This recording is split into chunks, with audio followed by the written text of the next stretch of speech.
Welcome to TVBS Meeting Room, where we tackle global issues with a view from Taiwan. I'm your host, Wenqi Yu.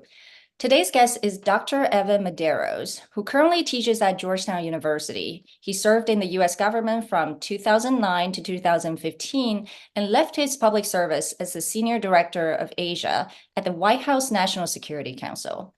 He recently authored a paper to examine the domestic politics of U.S.-China relations. With the U.S. elections later this year, many people are watching closely, not only because it's looking like a rematch of 2024 Biden versus Trump, but also because of the policy implications of a second Trump administration. So today, we would like Evan to share his insights. Welcome, Evan. Thank you, Wenqi. It's a pleasure to be here. So what is the objective of this paper? We've seen a lot of media reporting on how Congress influences policymaking, especially on China and Taiwan, but I'm not sure if there was anything as analytical as this paper in the past. Am I right? Yes, that's right. So this paper has two goals. Number one, to identify and analyze the changing sources, domestic sources, and forces influencing America's relationship with China, and to do the same thing on the Chinese side. So it was very much about identifying what's going on in the US and identifying what's going on in China, because a lot of the research to date has just focused on Congress. Mm-hmm. And my paper looks much broader than Congress. And very little of that research always also connects the US side with the Chinese side. So it's about, trying to present a more holistic picture of the domestic actors, the domestic processes, the domestic forces in both countries that are influencing the US-China relationship. And in particular, on the US side, it's not just Congress. It's electoral politics, it's interest group politics, it's public opinion, it's bureaucratic politics. There's a lot going on the US side, in addition to the growing role of Congress. Well, obviously, I think you've identified 5 different sort of actors on the U.S. domestic political side of things. And we still have to talk about the role of Congress because it's so prominent. So if you can kind of give our audience an overview of just the foreign policy making power of the U.S. Congress and how it has evolved over time when it comes to China-related policy. Yeah, so Congress historically has had 2 main powers to influence foreign policy. The first is what's called oversight. So that's ability to conduct hearings, conduct investigations, and sort of shape the debate, and at times look into whether or not U.S. government agencies are spending their money well. So that's oversight. The second responsibility is legislation, and that can be legislation to spend money, giving people money or taking money away, or legislation that puts in place new legal and regulatory frameworks that would influence the US-China relationship. A very good example of that recently would be new laws to improve and expand export controls, new laws to expand inward investment screening in the United States. The Uyghur Forced Labor Protection Act is another good one. Of course, famously, there's the Taiwan Relations Act, that goes back to 1979. So the legislative power is a big one. And then you could say there's sort of a third one, which is just the activities of the members of Congress. Yes. And that's particularly relevant to Taiwan, because when members of Congress travel to Taiwan, they say what they believe, which, obviously creates challenges for both the United States and Taiwan to manage the US-China relationship well. Yeah, and you, obviously, in addition to Congress and their, these other interest groups, public opinion, et cetera, and for political parties as well, I'm going to quote from this paper. You said both parties now see China as a vehicle for taking policy actions that support their longstanding political and domestic priorities, and both sides get something out of competition with China. So what do both political parties get out of competition with China? Well, the point I was trying to make there was first and foremost the increase in congressional activism. The fact that Congress is more interested in China and more active in China is due first and foremost to the fact that they see a greater number of threats and challenges emanating from China. Their views of China and the China challenge have changed, and as a result, they want to be more active. So that's the primary motivation. And I think it's important for listeners to understand their views of China have changed. But there's also a related one, which is a more political motive. In other words, there may be members of Congress who aren't particularly focused on China. They don't have expertise on China, but they know that focusing on China will help them gain broad congressional support for their domestic agendas. And that domestic agenda could be more spending on clean energy. It could be greater social welfare spending, assistance to American workers. So in other words, both Democrats and Republicans have their domestic policy priorities, and it's possible that they could link those domestic policy priorities to broader momentum in the Congress for doing things on China. And I think when you look at some of the pieces of legislation that have recently passed, like the CHIPS Act or even the Inflation Reduction Act, they're China and competing with China and positioning America to compete with China over the long term is a big motivation in which there's bipartisan support. And if both parties are able to use that to gain support for very specific domestic initiatives, members of Congress are happy to do that as well. Well, in other words, I think China has just become an issue that's very easy to galvanize, support and mobilize resources, on various domestic political agenda. But there is a big worry in the Asian American community that, especially with electoral politics, that may have given rise to the recent anti-Asian hate. Obviously, it started with the Trump administration during the peak of the COVID pandemic. Some of the words he said was considered very offensive, but it seems to have continued into the Biden administration. I'll just give one example, right? So the Ohio Democratic Congressman Tim Ryan's anti-China rhetoric during the 2022 campaign actually led to wide range of protests from Asian American groups and his Democratic colleagues. So what are your thoughts on this? I mean, are the sort of our hawkish China policy unintentionally sort of led to this kind of consequence? Yeah, it concerns me greatly. And we, Americans need to be very, very careful about, making sure that our debates and discussions about China don't turn into anti-Asian hate, right? And clearly those two issues are becoming blurred.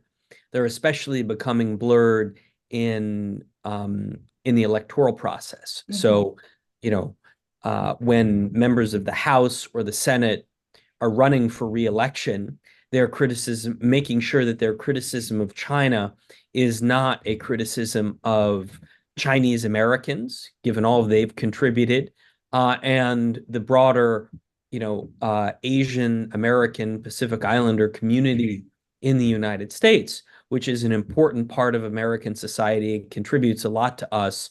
Obviously, the United States has a very checkered record of bias and prejudice against Chinese and Japanese, putting Japanese in internment camps during World War II. So we need to be very, very sensitive to this, and we need to make sure that we oppose anti-Asian hate speech and associated actions at every opportunity. Yeah. Well, the U.S. domestic politics is very complicated, but because there's actually a transparency, so at least it's easier for people to analyze and see the interactions between domestic and foreign policies.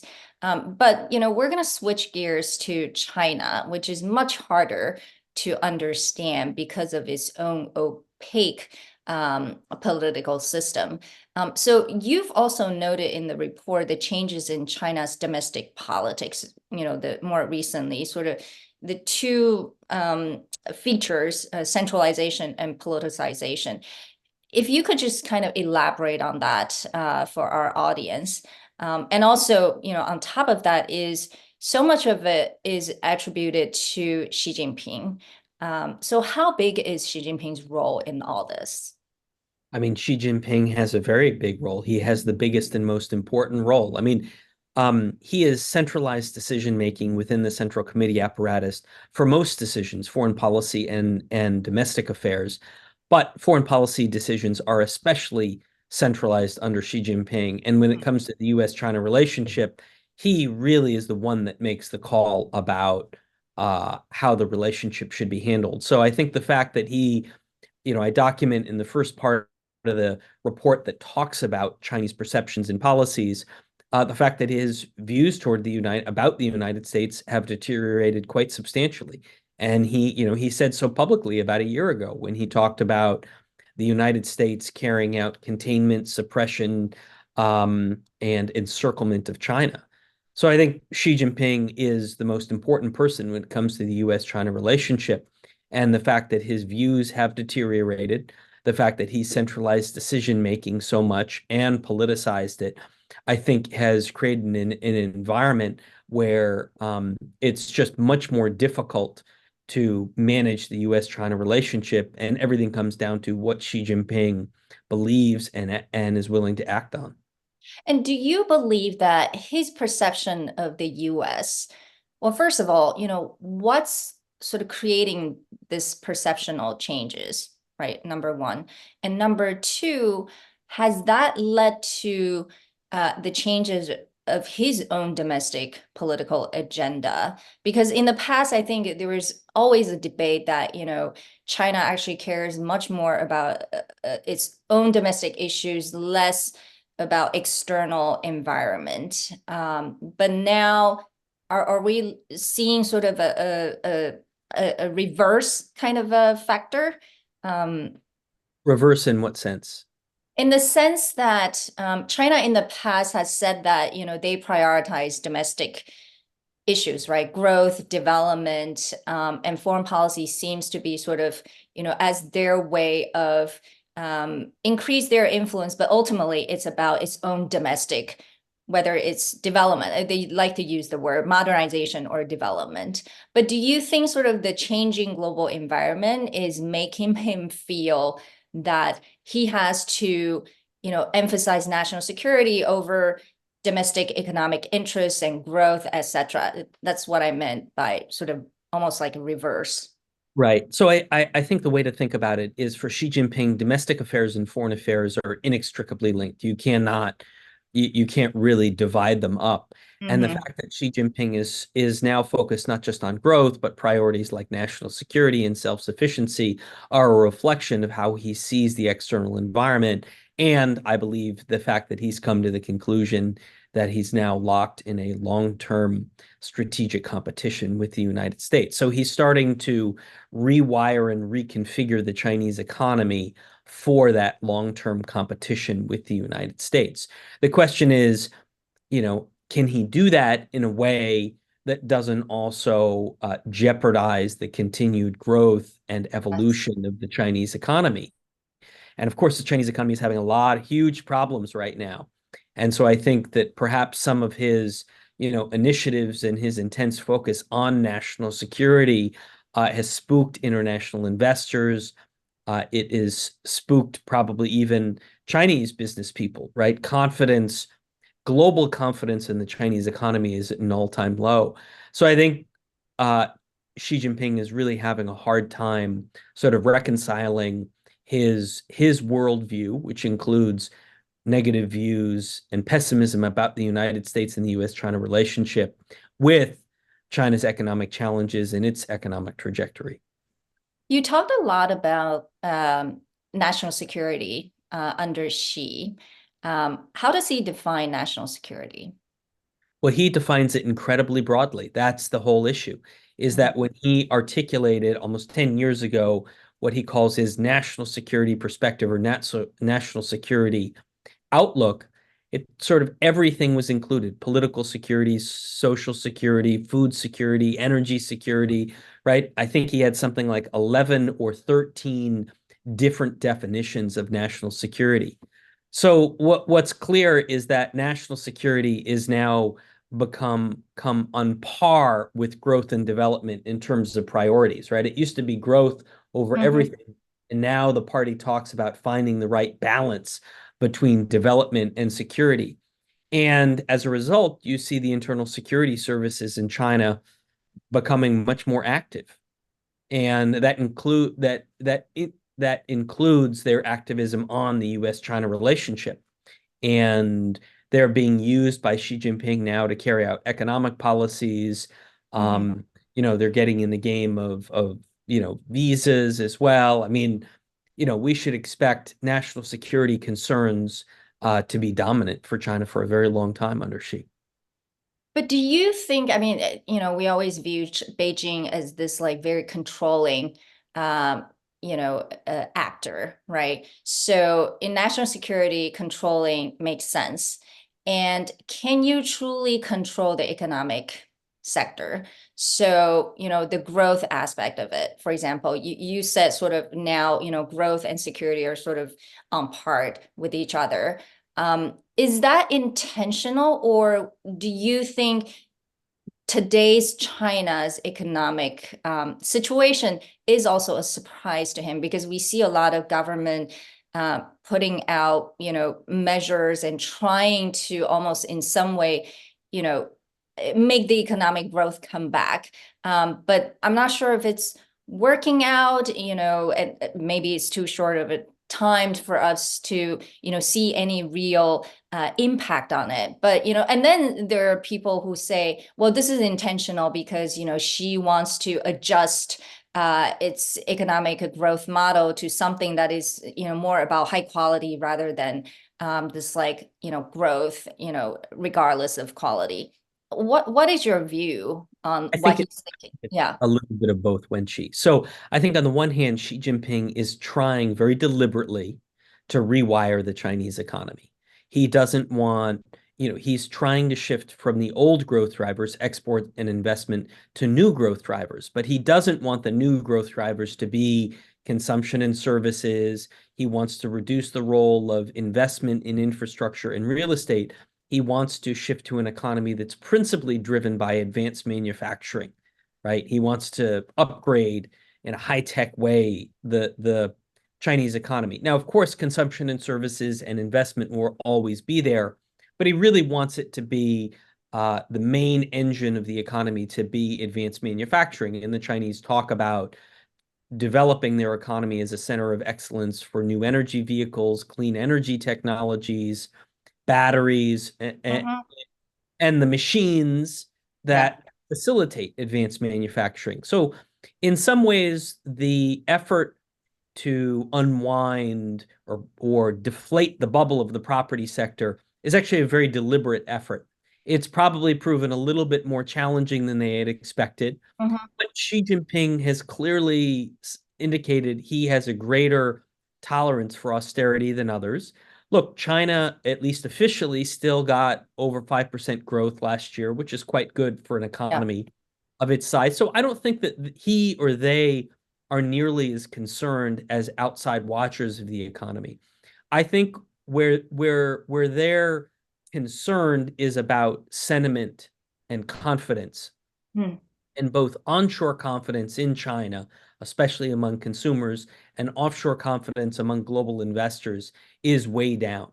And they're not really sure how to deal with that. And Xi Jinping is not willing to support a big policy stimulus that would make everybody feel a lot better. And so while as I said, I think this is a very deliberate effort to rewire the economy to move to these new drivers with advanced manufacturing at the core, I think that they're having some difficulty doing it. And it's not really clear to me if Xi Jinping really understands the severity of some of the problems that they face today. And that's, of course, remember, this is all within the context of, demographic challenges for China really starting to bite as the working age population pretty rapidly contracts, and the old population is growing pretty quickly, creating all sorts of government liabilities for taking care of them. So I think it's quite a mixed picture, but I don't think Xi Jinping is terribly concerned. Frankly, I think Xi Jinping, if you were to ask him, he still thinks China is rising, that they're going through a transition period, but the trajectory remains a very positive one and upward. Yeah, it sounds like it is deliberate, at least according to some of the reporting and writing as well. But, do you think then the US and China still need each other economically? Both countries have relied on each other for growth for a while. And do you think it is trending towards, I don't want to just randomly use the word decoupling, but it seems that both countries are indeed trying to de-risk and be more independent with its own, sectors when they have those national security concerns? I think the United States and China remain interdependent economically, ecologically, technologically, and in other ways. That is simply just a fact, right? Our two-way trade relationship is, somewhere between $600 and $700 billion. So that is real and that is meaningful. The question for the United States and China is, how are we going to balance our growing number of diplomatic and security disagreements with our economic interaction? Well, so what would you predict for the next 18 months of US-China relations, and especially if there's another Trump administration? So the next 18 months really depend on whether or not Trump gets elected. If Trump gets elected, we should expect a lot of uncertainty and volatility. His people have also already talked about massive increases in tariffs toward China, for example, right? So that's a possibility that's out there. Now, if Trump doesn't get elected, I think the Biden policy of managed competition will continue, and I think the Chinese will try and extend further this sort of current era of dialogue and stability in the relationship. Now, it could be disrupted by a North Korea crisis. It could be disrupted by something that Russia does. I mean, the US and China are in a long-term strategic competition that increasingly has ideological elements. But what's notable is that we're in a period where the Chinese have re-embraced the idea of dialogue, and that dialogue can help create an environment to manage the most difficult issues in the relationship, including dialogue on sensitive questions like artificial intelligence and dialogue between our two militaries, which may eventually evolve perhaps into greater emphasis on crisis management. So I think that the US-China relationship under Biden is on a more stable trajectory, but the fundamentals of our strategic competition have not changed. So what would be your advice to, let's say, governments in the region, let's just say Taiwan, to prepare for a potential Trump administration? What do they need to do? Well, to me, the two key strategies are always resilience and diversification, right? Diversify so you're not dependent on any one person. For Taiwan, on the defense side, that's obviously difficult because the United States is its biggest defense partner. But one of the most interesting things about the Taiwan issue in recent years is that it's really become a global issue. And there are European countries, as well as Asian countries, American allies and partners, that care a lot about Taiwan. So Taiwan has more friends and more influential friends than ever before. And I think that's a good thing for Taiwan, and that's a good thing for cross-strait relations because it contributes to strategic deterrence. So if I'm Taiwan, I want to make sure that I continue to invest in those relationships with the UK, with France, with Germany, with the European Union in Brussels, Japan, South Korea, Central European states, Australia. I think that can only be good and important for Taiwan. Well, thank you for joining us today, Evan. It's really nice to hear from you, who has spent lots of time in the government in the most important decision-making positions on Asia, as well now in the private sector and academic sector. So hope to have you back in the future, but thank you so much today. Great to be here.